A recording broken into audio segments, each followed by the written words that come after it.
एक रात वजीर असद खान घबराते हुए औरंगजेब के पास आया। उसके चेहरे पर का पसीना देख औरंगजेब को सब बातें समझ में आई। कोई तो बुरी खबर लेके आया ही।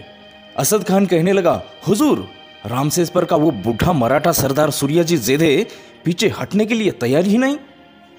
औरंगजेब ने कहा, वजीर आजम, मुझे तुम सिर्फ इतना बताओ, उस किले पर मराठों की कितनी फौज है?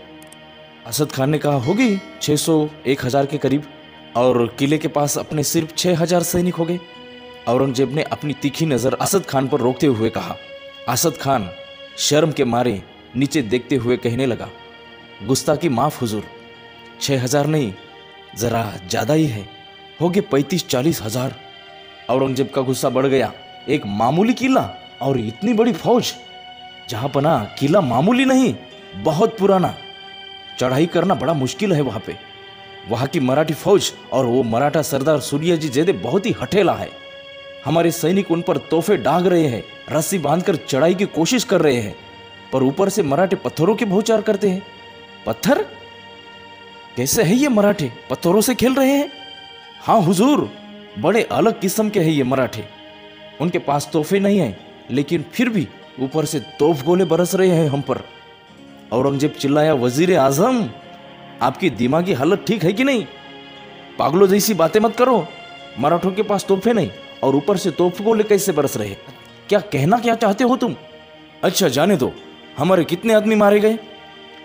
ज्यादा नहीं हुजूर, लेकिन 4-5 हजार तो मर गए होंगे। यह सुन के औरंगजेब के मुंह से एक भी लफ्ज बाहर नहीं निकल सका।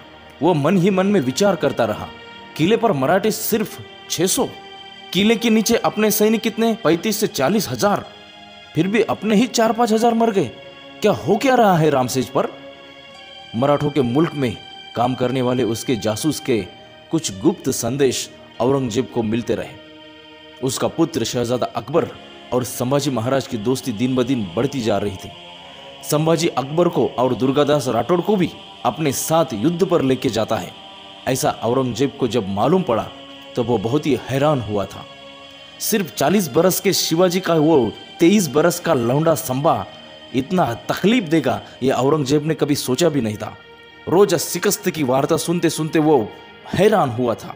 कभी बुरहानपुरा पर 20,000 मराठे आक्रमण करने जा रहे, तो कभी औरंगाबाद को मराठे लूट रहे, तो कभी जंजीरा के सीने पर संभाजी खड़ा है, तो कभी संभाजी के सरदार हंबीरराव, रूपाजी भोसले, मानाजी भोसले मुगलों का मुल्क उद्ध्वस्त कर रहे। ऐसी वार्ता उनके कानों पे हर दिन आती थी चारों ओर से। आज तक हिंदुस्तान के किसी भी राजा ने उस पर आक्रमण नहीं किया था। मराठों के चौफेर आक्रमण से ये मुगली फौज हैरान हुई थी। उसने फौरन ही वजीर असद खान और उसके साथियों की बैठक बुलाई। उसी समय उसने शहजादा आजम और दिलेर खान को औरंगाबाद की ओर भेजा। जाओ, औरंगाबाद पार मराठों के मुल्क में घुसो, गांव में घुसो, पूरे गांव को जला दो, उस संभा का मुल्क भस्म कर दो। दिलेर खान, शहजादा आजम निकले औरंगाबाद की ओर। अब औरंगजेब की नजर जुल्फिकार खान की तरफ गई। वैसे औरंगजेब खड़े आवाज में उसे पूछने लगा, क्या खबर है रामसेज की? जुल्फिकार खान गर्दन नीचे झुकाकर कहने लगा, हुजूर, शाहबुद्दीन खान बड़े लगन के साथ मराठों से टक्कर ले रहा है। उन्होंने वहां के बड़े बड़े पेड़ काटकर बहुत बड़ा बुरुज बनाया, उसके ऊपर तोहफे चढ़ाए। यह सुनकर औरंगजेब को बड़ा सुकून मिला। बोला, बहुत खूब, पर जहापनाह, मराठों ने उसके नीचे से रातों रात आग लगा दी। शाहबुद्दीन खान की पूरी मेहनत मिट्टी में मिल गई। यह हकीकत सुनते ही बादशाह अकबर ने अपने हाथों से ही अपना सिर पीटना शुरू कर दिया। ऊपर से जुल्फिकार खान सलाह देने लगा, हुजूर, रामसेज पर इतनी बड़ी फौज गंवाने से बेहतर है हम एकदम संभा के रायगढ़ पर हमला बोल देंगे। उसकी सलाह सुनते ही औरंगजेब की आंखें बड़े हो गई। उसने एक दीर्घ सांस ली और चिल्लाया, जुल्फिकार, आपके मुरादे दाद देने लायक है। रायगढ़ पर हमला करवा कर अपने बादशाह को मौत के कुएं में धकेल देना चाहते हो क्या तुम? वो रायगढ़ कहाँ है मालूम है? सह्याद्री पर्वत में। भूतकाना है वो सह्याद्री पर्वत। उसी घनघोर पहाड़ी में उस शिवा ने इस्लाम का बंदा अफजल खान को बकरे की तरह काटा था मालूम है? उसी पहाड़ी का फायदा लेके लाखों के फौज में छिपे हुए हमारे मामा शाइस्ते खान की उंगलियां भी काटी थी उसने। और उसी शैतानी नगरी में वही शिवा का लौंडा, वो संभा गनीमी कावा नाम का शैतानी खेल खेल रहा है। उस रात काफी देर हो चुकी थी। औरंगजेब को नींद नहीं आ रही थी। नहीं, संभाजी राजा ने उसकी नींद हराम ही कर दी थी।